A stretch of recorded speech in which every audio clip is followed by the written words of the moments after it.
Welcome to another episode of the Church Solutions Podcast. We're glad that you are with us today. My name is Phil Thompson. And I'm Steve Lacy.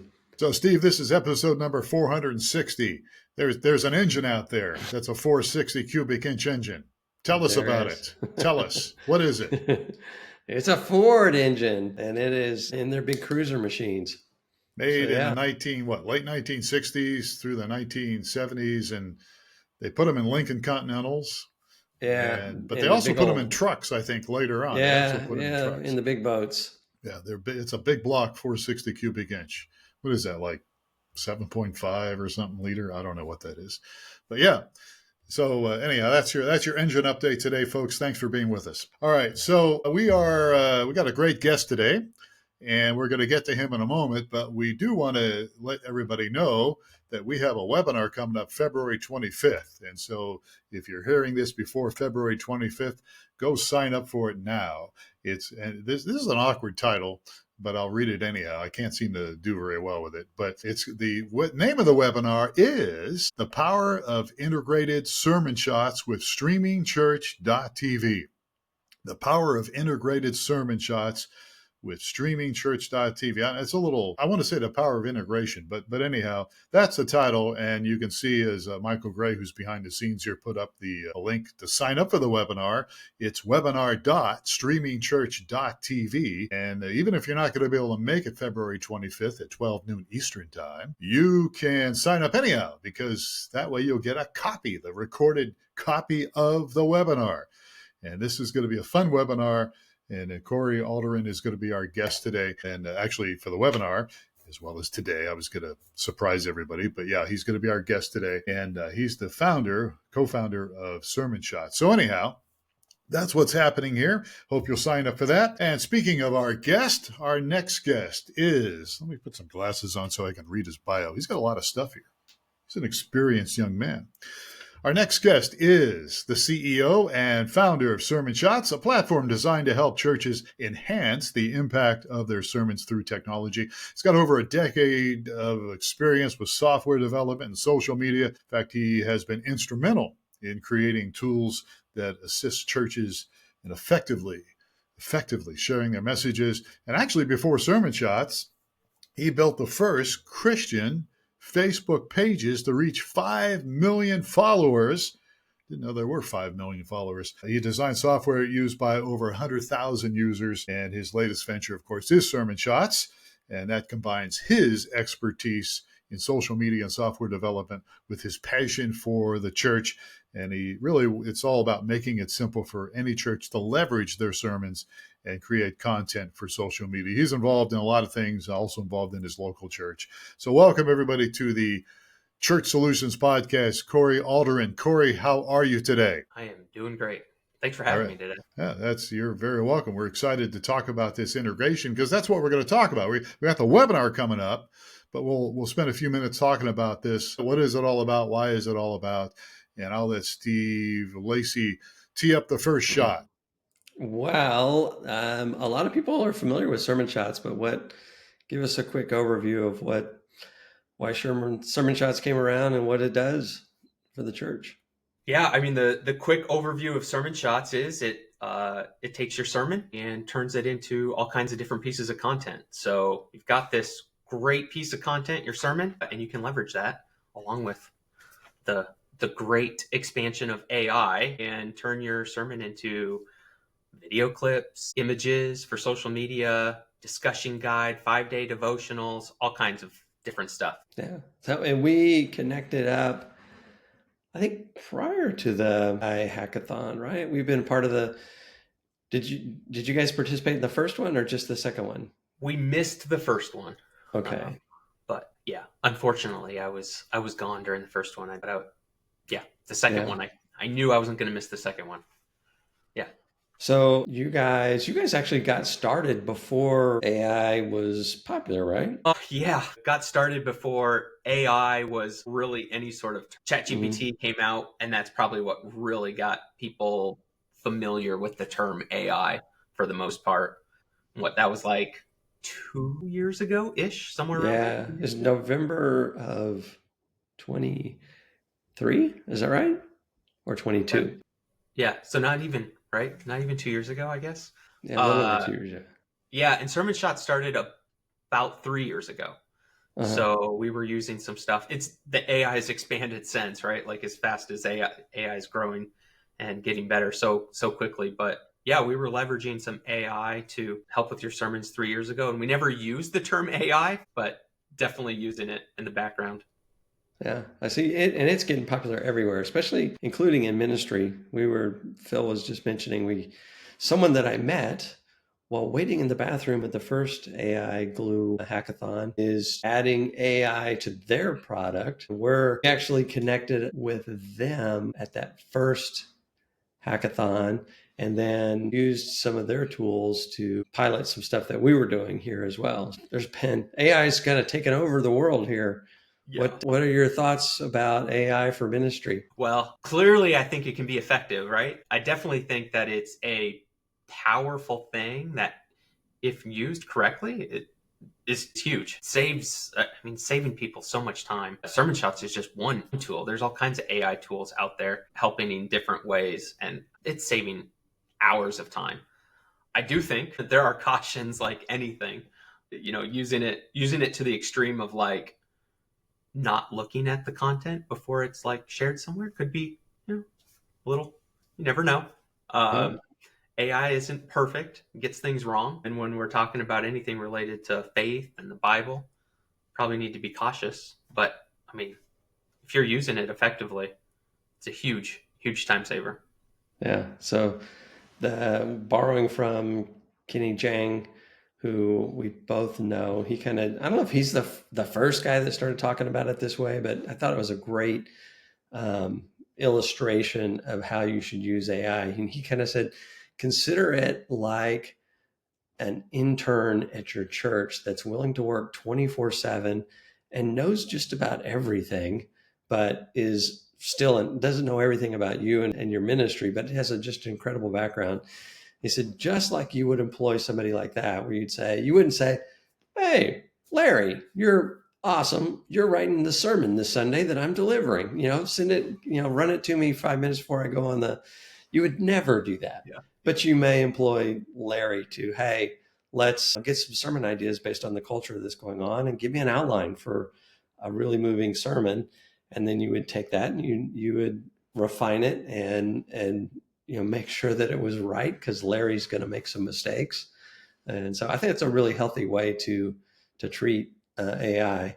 And it does, I completely agree with you. It just kind of gives you opportunity to do stuff that before would take hours, many hours. You can do much more quickly now.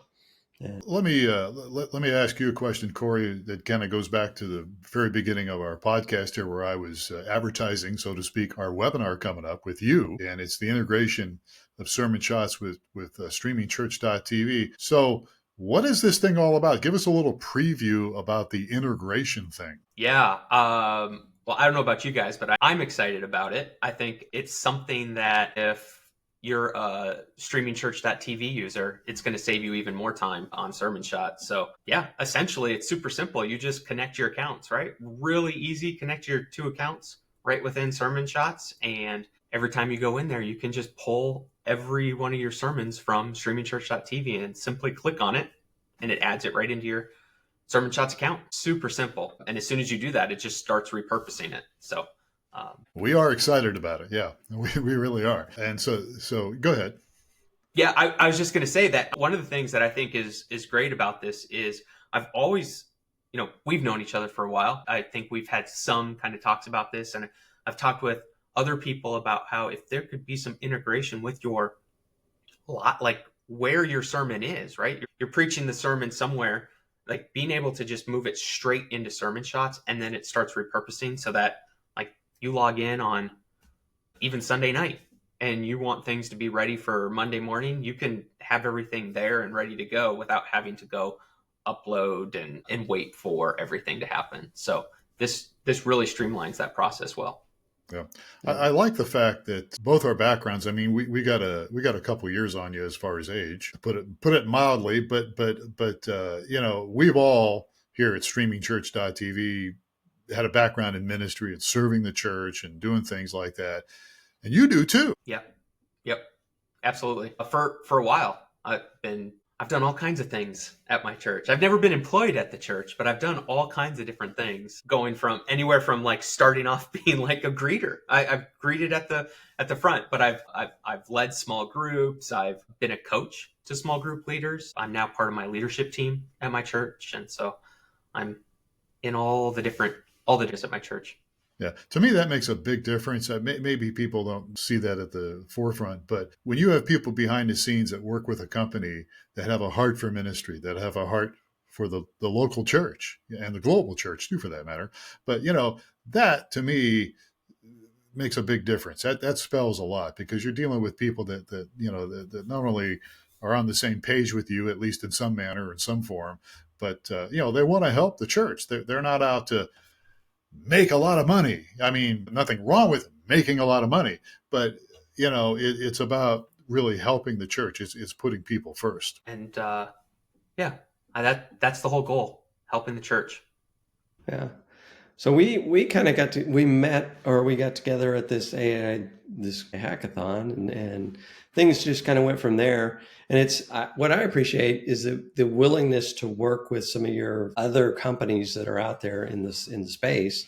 And I think it's a win-win for the church if we can continue to share our strengths among different companies and share our assets, so that the church is the winner in the whole thing. So, I mean, this is one of the first times that we've partnered with somebody else and kind of shared an integration with some of the key resources that we have as well. Because we're excited because the churches that have been using us for a long time have just years and years worth of sermons that they can go through and create some useful products from it. Do you see churches ever going back to older sermons, or is it mainly the this Sunday's sermon that they're dealing with? Most of the time they're using the one from that week. I think just because it's there, you're creating content from, you were there on Sunday and I'm going to create content for the week, basically. But I've seen other churches and using it in a couple of ways of going back. And it might be like a specific sermon series they do every year. They'll go back and like use something from that, like think about like maybe even like Christmas, starting to promote Christmas. They'll go back to Christmas, or Easter, going back to the Easter message and promoting upcoming Easter, that sort of thing. Yeah. What about, do you have people that are trying to target, for example, a recovery group? I want to put together social media that's going to address a certain topic or area. And will they go back and grab old sermons for that, or is it just mainly kind of highlighting what the sermon was this past weekend, and that's what goes forward?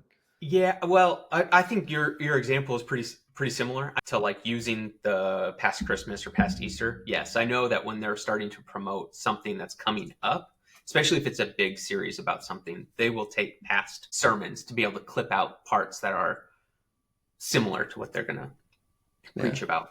But 95% or more of it's used for that from that Monday. Yeah.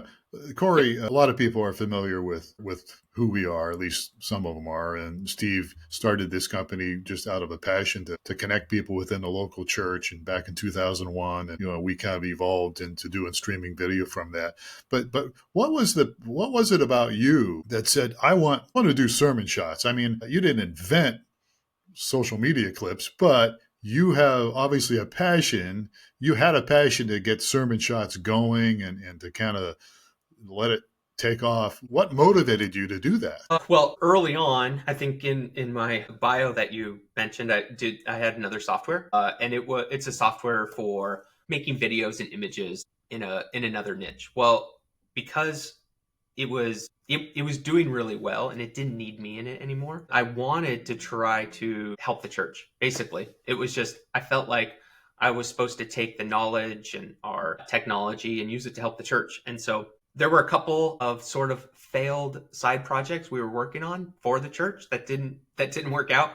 But ultimately what came from it is, through multiple conversations of churches, was what they really wanted to do was make clips. Like the big churches, 3 years ago, big churches were doing this a lot and they were struggling. A lot of people, I heard the same conversation multiple times. It was, I'm struggling to do this thing. And so it clicked one day. I was like, we actually have a video software here. My team just needs to repurpose it slightly to try it out on clips. And they were able to make a MVP of that, a very simple product to test it with some people. And it just did so well early on that we kept it going. So can you share maybe one or two of the examples of the things that didn't work? Yeah. So the software I had before was it's called BookBrush. It's a software, design software for authors, a lot like Canva. And we thought, oh, well, this was so successful. What if we did like Canva for churches? Well, when we built that thing had been built when Canva wasn't a household name. Everybody in the church space knows Canva, used it. Nobody wanted to try our thing because they were already happy with this multi-billion-dollar company building great things, right? So we quickly found out that basically what we were trying to do was come see our product.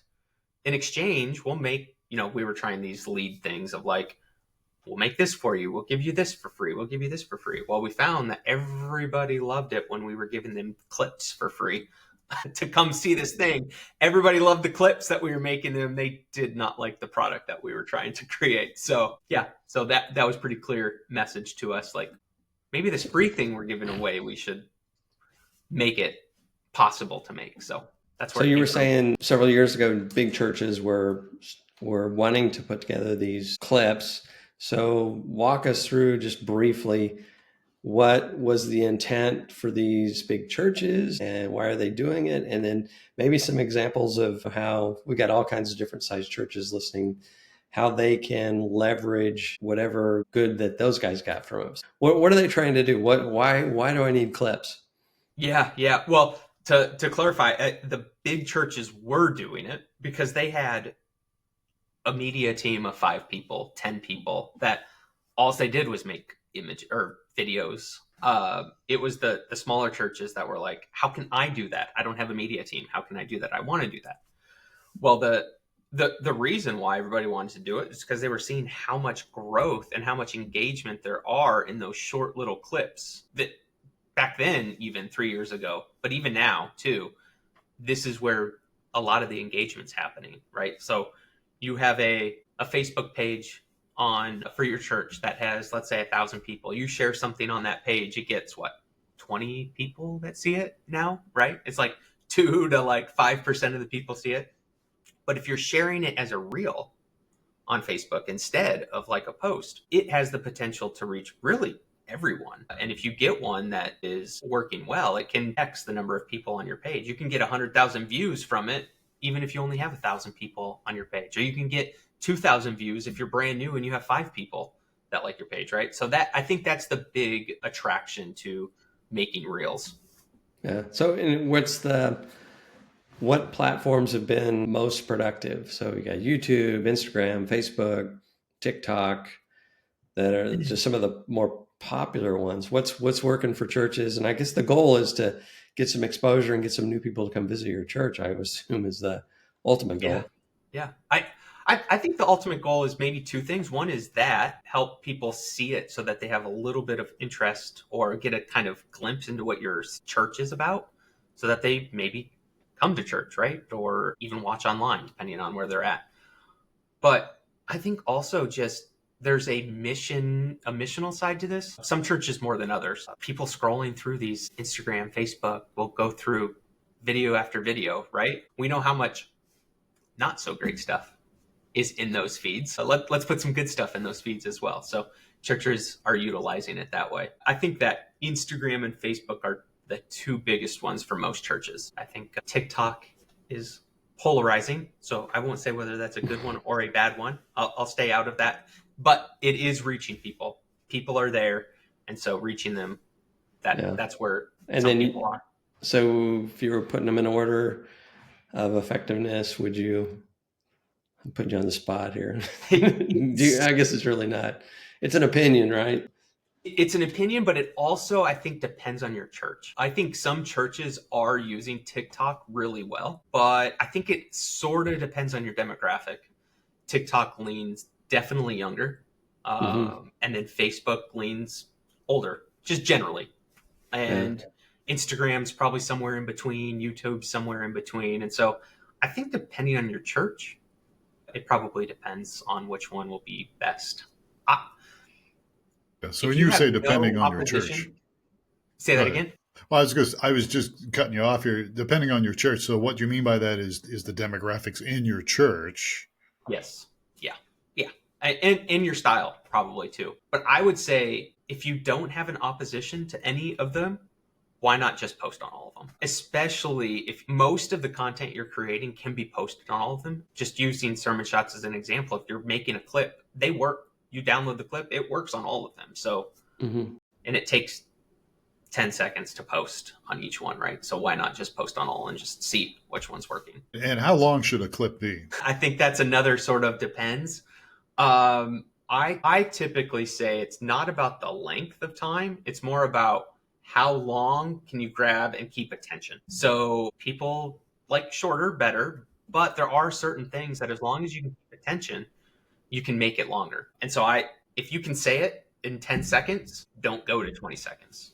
If you can't say it in 10 seconds and you have to say it in 60 seconds, use the 60 seconds. So I think it just kind of depends on the content, and as long as you keep attention, that's the bigger one. Yeah, and I've noticed on Instagram that some of the stuff I watch on there, I mean, it can be 2 or 3 minutes long now. It never used to be that way, right? I mean, it used to be you were limited, but now it seems, I don't know what the limitation is now, but I was watching something the other day and it was a good 3 minutes or more, I think. I believe Instagram just in the last few weeks or month have went from 90 seconds to 3 minutes now is the max. So how are your users figuring out what's going to be the right clip from the sermon to play? Is it the most controversial or the most funny or how are they going about figuring out, oh, I'm going to pull this from the sermon? So I don't think anybody really truly knows ever what's going to be the best. So like if anybody says they know exactly, but I think there's some things that help you have a better chance of knowing. Just think of like what's attention grabbing to you. In the church, it could be this like amen moments. Where are those moments? If at your church people say amen, what are those moments? What grabs attention? I think that's really big is starting a video with something that grabs attention right away. Not a leading up to the main point, but you have to start it right away with the thing that grabs your attention. It could be some controversial stuff, sure, but I don't know if that's necessarily the type of thing that will definitely grab attention. But short one-liners that start the video and then you talk about it. One that stands out for us at our church was just Phil and Michael. I don't know if we'll relate to this. Anyway, our pastor was doing a sermon illustration and he was using a pie, and he had gotten a frozen pie and he was going to, lift the pie up and I don't know what I can't even remember the point demonstrate. Was. I think it was pumpkin. He was going to demonstrate. Yeah, he was going to demonstrate something. Yeah. And he didn't realize that if you take a frozen pie and you let it thaw all day long, when you go to lift the pie up, it just pours out onto the floor. He picked it up and started to tilt it to show the audience, and the whole thing it was liquid onto his podium and stuff. So anyway, that was quite the moment because he was surprised. And it's probably one of our highlight reels. Not sure what great illustration that was, but I guess, hey, come see the pastor didn't know what he's doing. Yeah. I was actually going to say props can be attention grabbing. I don't know if that was a failed prop maybe, but props can work. Yeah. And this past Sunday, he even did another one that was really good, that he had a set of dominoes and he had them all lined up, and he like 6 of them, and he pretended like he accidentally clicked one of them and it went impacted. And he was talking about influence and how someone can have influence and they influence the next guy who influences the next guy who influences the next guy. It was a great so I can see that being a really good clip on influence and showing how, hey, this first domino got knocked over and had others. So yeah, there's probably lots of moments that pastors have come up with that would be very applicable and help communicate the message in a real non-preachy, really down-to-earth way, Yeah. Good stuff. Yeah. And okay. Go ahead, And Corey. on that topic, one of the good things about sermon shots is it will help you identify moments too. So it'll give you 10 recommendations of where the AI suggests these are good examples of viral, sort of like good engagement moments. Okay. All right. We're starting to run out of time here, but so again, people, you can take advantage of this right now if you're a listener or watching this video, and you just go to what's the best thing to do? Like if they're a streamingchurch.tv customer, they can go to streamingchurch.tv and log in the admin control panel and scroll down and take advantage of the sermon shots, right? Yep. And then the other side of the coin is people who log into sermon shots can do what? You can, in sermon shots, you will also see when you get logged in a place to get a streamingchurch.tv discount as well, right? So whether you're a customer on either side, you can connect really easily. Oh yeah, there's discounts too. There's a discount for making it. What is the discount? What is your discount? I think it's 30% off on Yes. both sides, right? Yes, it's 30% off both sides. Yes. Yeah. Yeah. 30% off. The only requirement to be able to share the, resources across the way is we have an account on either side. And if you're not a customer of either one of ours, you can go create a free trial at Streaming Church or vice versa and check it out. Yeah.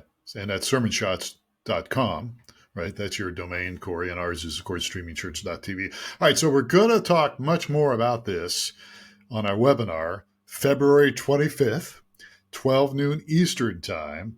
And it's going to be the power of integrated sermon shots with streamingchurch.tv. Sign up. Even if you can't make it, sign up. You get the copy. So just go to webinar.streamingchurch.tv. And there you have it. Okay. So we're out of time here. Corey, it's always a pleasure talking with you. And people can get a hold. I mean, if somebody wants to get a hold of you, what's a good email address? Just contact, I guess, at sermonshots.com. Yep. Will that work? Okay. That good. works. Okay, good deal. And if people want to talk to you a little more, they can. All right, good. All right, well, we're done here. Thanks, Corey, again. Thank you, Steve. Thank you, Michael Gray, behind the scenes. I'm Phil Thompson. If you have not subscribed to the Church Solutions podcast, why not? Do it. Wherever you get your podcast, subscribe to it. You'll never miss a podcast. And if you have any feedback on what we've talked about today, you can always reach us at you can just go to streamingchurch.tv and you can chat with us. And even if we're not there for some reason in the middle of the night, you can still chat with us and we'll pick it up. Or you can send us an email, support@streamingchurch.tv. We are out of time. I'm Phil Thompson. Please take care of yourself and each other. And we'll catch you again on another episode of the Church Solutions Podcast.